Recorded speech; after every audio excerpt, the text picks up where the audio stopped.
Salut, désolé de déranger, je vais faire un peu de bruit. Voilà. J'ai juste rapproché la table, sinon je suis un peu loin. J'ai bu de l'eau, c'est rien. Désolé si je me mouche. Mais j'ai le rhume des fois, je fais que moucher tout le temps. La poubelle est remplie de mouchoirs. Enfin, désolé du dérangement. Mais je voulais revenir sur... pas Once Upon a Time, mais uniquement sur le personnage de Rumpelstiltskin. Hmm, je sais que beaucoup de fans ont critiqué la fin de la saison, la saison 7. Et j'ai réussi à la voir sur une plateforme, la fin de la saison 7 de Once Upon a Time. Et en fait, j'ai vu ce qui se passait à la fin, là, quand Rumpelstiltskin de notre monde meurt dans le monde des contes de fées, là, ou je sais pas quoi. Enfin, le monde des souhaits. Et bah, j'ai pleuré comme une madeleine. J'ai pleuré. Ah, je voulais tellement pas que Rumpelstiltskin y meure. Et j'ai aussi beaucoup lu de commentaires en fait, c'était écrit en anglais, puis tu peux mettre en dessous traduction. Et puis j'ai lu, et c'était des commentaires très intéressants de beaucoup de personnes qui parlaient du fait que Rumpel, il était lui-même, et à chaque fois qu'il était lui-même, Belle le lui reprochait d'être lui-même, d'être la bête, le crocodile, et Rumpelstiltskin d'être le ténébreux, quoi. Elle lui reprochait d'être qui il était, et elle le quittait à chaque fois. C'est sûr, parce qu'elle espérait qu'il change, mais bon, je pense qu'il a fini par changer, et ça se dit peut-être pas, mais malgré toutes les choses horribles qu'il a fait, que je n'approuve pas du tout, Rumple, ça a toujours été mon personnage, mon méchant préféré, ça a toujours été celui que j'ai toujours préféré, je sais pas. J'aime beaucoup Rumple, j'ai pas toute la souffrance qu'il a endurée et tout ce que son père lui a fait, c'est tellement horrible.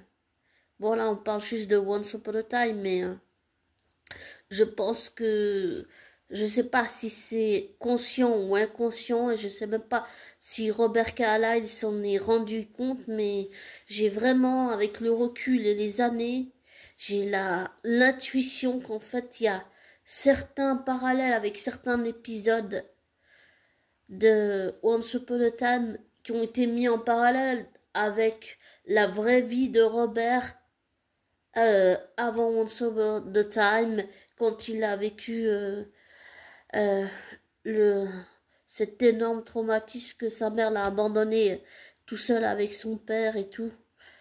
Son père qui a d'ailleurs tout fait pour lui, c'était... Bah, j'ai pas tout lu, enfin j'ai pas tout écouté l'extrait de l'interview de 2012 que je vais faire bientôt, mais je sens qu'émotionnellement ça va être difficile pour moi. Mais je me demande, j'ai même une intuition et je me demande si j'ai vraiment la sensation, et je me demande si, et je pense même que oui, en fait, que il y a, comme j'ai dit, certains parallèles que dans la série qui ont été incorporés avec la vraie vie de Robert, c'est-à-dire le fait que, par exemple, le fait d'être abandonné, tout ça, Rampal, il a été abandonné, Robert, il a été abandonné, et ça me... Je sais pas, je me demande s'il n'y a pas des parallèles entre ça, et je sais même pas si Robert s'en est rendu compte, si c'était conscient ou inconscient, mais avec les années et le recul, je pense vraiment qu'il y a quelque chose de similaire entre Rumpel et Robert, bien que j'ai bien compris que je ne dois pas associer Rumpelstiltskin avec Robert et que ce sont deux personnes différentes. L'un est un personnage de fiction et l'autre est Robert dans la vraie vie. Mais je veux dire hors caméra, le vrai Robert que je ne connais pas. Mais Je sais pas, je me demande ça parce que en voyant certains extraits, par exemple avec des musiques ou des choses comme ça, je me demande si il y a un pas parallèle quelque part. Oui. Et peut-être que certaines scènes ont dû être difficiles pour lui de tourner. Je sais pas, j'imagine que il y a dû y avoir émotionnellement et psychiquement et psychologiquement certaines scènes qui ont dû être vraiment difficiles pour Robert de tourner, mais je ne sais même pas si il s'en est rendu compte, si c'était inconscient chez lui, mais vu que je ne connais pas le vrai Robert hors caméra. Mais je sais pas, je me demande ça parce que j'ai fait beaucoup de recherches, parce que j'écoute aussi pas mal d'interviews. J'ai aussi vu beaucoup d'extraits, j'ai aussi enfin, lu beaucoup de commentaires sur certaines vidéos. Et c'est vrai que Rampel, il a vraiment perdu beaucoup. Je pense qu'à la fin de la série, même s'il s'est sacrifié pour rester ce qui restait de sa famille, je pense que Rampel, c'est quelqu'un qui a perdu énormément. Et finalement, la prophétie comme quoi le Fiona, elle voulait pas que son fils se sacrifie, là, ben, en fait, ça s'est réalisé. Ah. Oh, salut mon loup. Oh, salut mon bébé. Oh. Oui, oui. Oh. Attends 2 minutes. Tu veux dire? Attends 2 minutes.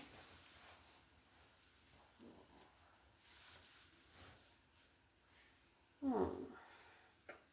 Il y a Hugo qui est sorti.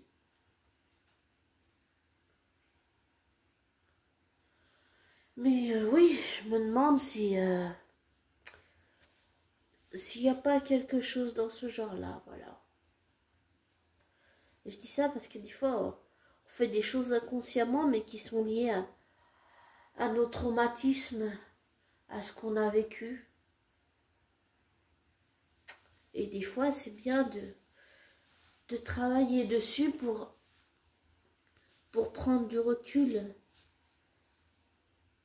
Et aussi parce que en l'écoutant, j'ai compris que ce métier n'est pas facile et que il doit y avoir certains projets de films ou de tournage ou de séries télé, par exemple un épisode ou comme ça peut rappeler à l'actrice ou à l'acteur, ça peut rappeler des souvenirs intimes et personnels qui ont été vécus très douloureux ou plein de joie ou plein de bonheur où tu passes d'une émotion à l'autre et c'est à ce moment-là que le masque tombe et que tout se révèle. Donc oui, je sais pas, je me pose des questions. Et j'ai cette intuition qui me dit que, même si je peux toujours me tromper, j'ai cette intuition qui me dit que je pense qu'il y a des similitudes entre Rampol et Robert. Sur pas mal de choses quand même. Voilà. Il y a Hugo qui vient de sortir. Hmm.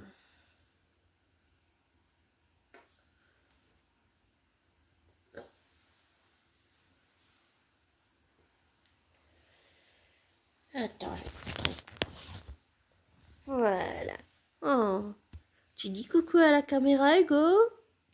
Coucou. Hmm.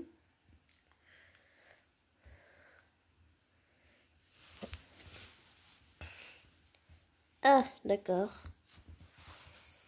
Tu veux pas montrer ta tête? Allez, un petit coucou. Salut.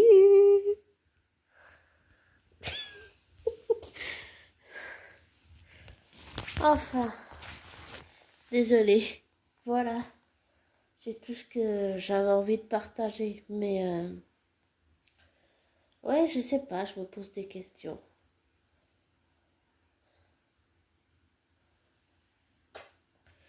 Bon, je vais te laisser. Il y a Hugo qui réclame des câlins là.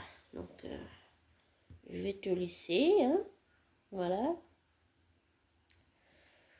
Je te souhaite une belle nuit, une belle journée, une belle matinée, un bel après-midi, une belle soirée, un beau début de semaine, une belle fin de week-end. Prends soin de toi et n'oublie pas, ne prends pas pour argent comptant ce que je te dis, ne te laisse pas influencer par moi. Fais tes recherches, tes vérifications, tire-en tes propres conclusions, désabonne-toi de ma chaîne et prends soin de toi. Et à bientôt. Et qu'est-ce que je pourrais dire pour la fin? Bisous.